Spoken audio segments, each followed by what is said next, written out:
One of the reasons I joined the forces initially was to serve my country and try and make the world a better place in any way I could. And I think with fusion, that is the ultimate goal, is to bring this very cheap, renewable energy to the masses. And I think it also lines up with that core belief and core goal that I hold myself. I think the biggest attraction was to work back in the public sector, because before coming here I'd worked in the private sector for about 10 years.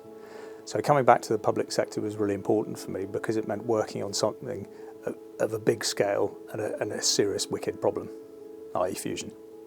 In terms of attraction, I actually hadn't heard of the fusion sector at all before I was involved in something called a gateway review of one of the change programmes here at UKAEA. This is a good 3.5 years ago now.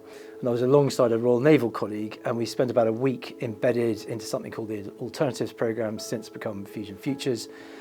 And we were very taken and struck by not only the mission of the organisation, but also all of the individuals we came across and how focused they were on the mission too, which really resonated in both the sort of Navy and Army spaces.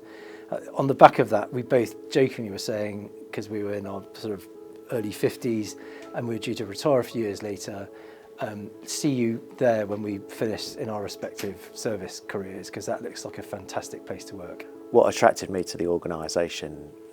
It's a great question. There's a couple of things. Firstly, it's got an inspiring mission statement, and as military people we're used to mission statements, unifying purposes. And I think you've got a lot of people here who believe in a noble cause. I think they're probably motivated, not necessarily by money, but by the opportunity to achieve amazing things. I didn't really know what I was going to do. I thought maybe a bit of a career change would probably be the only opportunity in my life that, you know, maybe I move away from engineering into something else. I wasn't really sure. It's quite funny because it wasn't really something I even considered would be an industry I'd be working in. And that's what I would say to anyone, you know, who is leaving, that don't pigeonhole yourself, because I would have, if somebody said, oh, you go work in fusion, it's like, well, I'm not a scientist. Starting an apprenticeship is a brilliant way to transition out of the forces. It gives you a brand new skill set. Myself, I'm doing a level 6, so that's equivalent to a degree. By the end of it, I'll have a degree without any of the associated costs, and also I'll gain a tremendous amount of knowledge and other skills that are applicable to the workplace I'm in now. There is nothing that replicates military service. The bonds of shared service are unique, but this gets pretty close to that sense of purpose and teamwork. I think it boils down to one mindset with two bits to it, which is to be mission focused but people centric.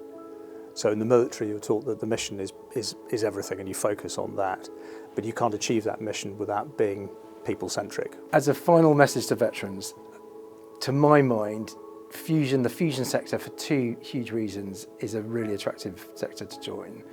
Firstly, because it's a growing sector. There's been billions invested recently. It's within reaching distance to actually make it a reality, which makes it a very exciting sector, a growing sector to join, both in the UK and internationally. So I think that's a really positive aspect. The second is the mission focused. Every single person that works here at UKAEA is devoted to the mission, and that's a very familiar environment for anyone coming from the service sector to all have a common goal, a unified purpose, and something to work towards.